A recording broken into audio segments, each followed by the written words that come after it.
Class 12 English lesson 5 Indigo में short answer type question देखते हैं। क्वेश्चन नंबर 1 दिया हुआ है, व्हाट हैड हैपेंड इन दिसंबर 1916 इन लखनऊ। दिसंबर 1916 लखनऊ में क्या हुआ था? तो इंडिगो वाला लेसन के अंतर्गत क्या हुआ था इसको देख लेते हैं। Gandhi ji went to the Lucknow. Gandhi ji Lucknow गए थे इन दिसंबर 1916। दिसंबर 1916 में गांधी जी लखनऊ गए थे टू अटेंड मतलब अटेंड करने के लिए, सम्मिलित होने के लिए the annual convention of the Indian national Congress party, मतलब राष्ट्रीय कांग्रेस पार्टी के अधिवेशन में सम्मिलित होने के लिए गांधी जी वहां पर गए हुए थे।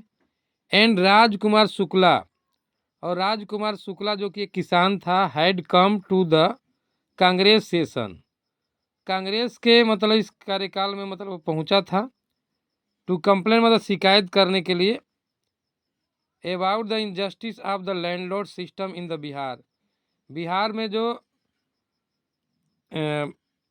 राजनीतिक लैंडलॉर्ड सिस्टम, बिहार में जो जमींदारी प्रथा था, वो इनजस्टिस मतलब अन्याय के खिलाफ मतलब वहां पर शिकायत लगाने के लिए गया था।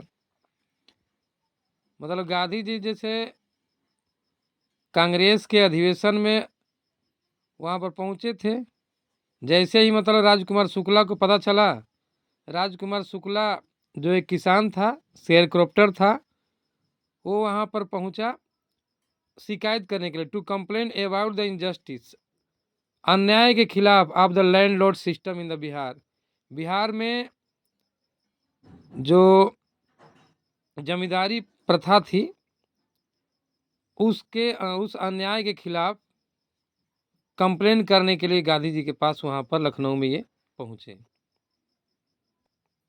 क्वेश्चन नंबर 2 है, who was Rajkumar Shukla, what was his speciality, उसकी विशेषताएं क्या थी?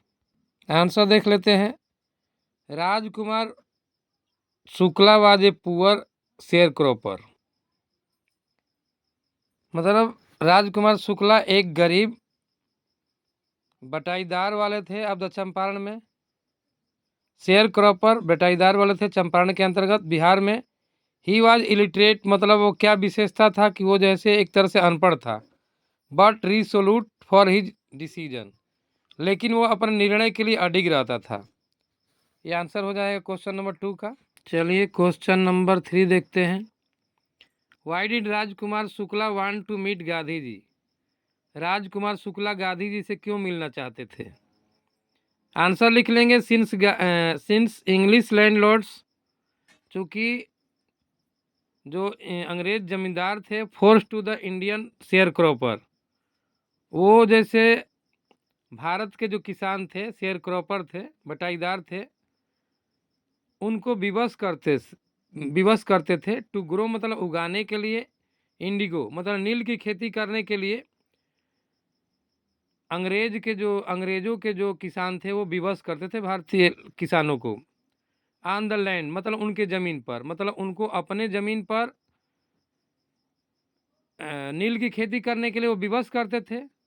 सो Rajkumar Shukla wanted to meet Gandhi ji, इसलिए राजकुमार शुक्ला चाहते थे गांधी जी से मिलना टू कंप्लेन अबाउट, शिकायत करने के लिए, अबाउट मतलब उसके विषय में, द इनजस्टिस मतलब अन्याय के खिलाफ, of the landlord system in the Bihar, Bihar में जो ये जमींदारी प्रथा का जो अन्याय चल रहा था उसके विरुद्ध में शिकायत करने के लिए वो गांधी जी से मिलना चाहते थे। क्वेश्चन नंबर 4 है, what had happened with the Rajkumar Shukla and Gandhi ji at the Rajendra Prasad house, Rajendra Prasad के घर पर जो शेयर क्रॉपर था मतलब जो किसान था राजकुमार शुक्ला और गांधी जी के साथ क्या हुआ? आंसर देखते हैं। व्हेन दे रिच्ड मतलब जब जो है गांधी जी और शेयर क्रॉपर या राजकुमार शुक्ला रिच्ड मतलब पहुंचे, at the house of the Rajendra Prasad के घर पहुंचे। He was out of the town मतलब वो राजेंद्र प्रसाद जो है घर पर नहीं थे, आउट ऑफ टाउन घर पर वो नहीं थे। So servant allowed to stay them, इसलिए उनके जो नौकर थे उनको अलाउ कर दिए वहाँ ठहरने के लिए ऑन द ग्राउंड, ज़मीन पर। एंड ही फॉरबिड, और वो जो नौकर थे वो फॉरबिड मतलब मना किए टू गांधी जी को मना किए to draw water from the well, कुएं से पानी न खींचने के लिए। लिस्ट कहीं ऐसा न हो कि सम ड्रॉप ऑफ द वाटर, कि कुछ मतलब वाटर की जो बूंदें हैं, पानी की जो बूंदें हैं, शुड पोल्यूट द वेल, और वो कुएं में गिर जाए और पूरा कुआं ही, पूरा स्रोत ही खराब हो जाए, या पूरा स्रोत ही जो मतलब पोल्यूट मतलब प्रदूषित हो जाए, छुआछूत वाली बात है। तो ये सब घटनाएं घटित हुई। क्वेश्चन नंबर 5 है, Gandhi ji commented it was and the extraordinary thing in those days, explain. Gandhi ji ने कमेंट किया था कि यह जो है असाधारण बात है उन दिनों के लिए, इसकी व्याख्या कीजिए। तो गांधी जी ने बताया कि जैसे कि प्रोफेसर ने उनको मतलब अपने घर पर रख लिया, तो उसी पर उन्होंने टिप्पणी किया कि टू गिव ए शेल्टर मतलब शरण देना, to stay at that day मतलब उन दिनों मतलब शरण देना, वाज एक्स्ट्रा ऑर्डिनरी थिंग मतलब असाधारण चीज़ें थी।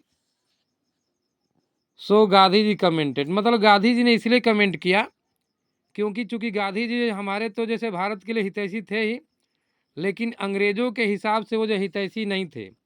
और कोई प्रोफेसर या कोई सरकारी व्यक्ति मान लो कि जो कि अंग्रेजों के कार्यकाल में सर्विस कर रहा है, वो व्यक्ति अगर मान लो कि किसी व्यक्ति के लिए शरण देता है जो कि मतलब अंग्रेजों के विरुद्ध में जा रहा हो, चूँकि भारत के लिए तो गांधी जी अच्छे थे लेकिन अंग्रेजों के लिए खराब थे, और ऐसे व्यक्ति को कोई शरण दे रहा है तो उस दिन में मतलब भारत के लोग डरते थे। तो गांधी जी को ये शरण दे करके मतलब ये जो ये असाधारण काम किए हैं।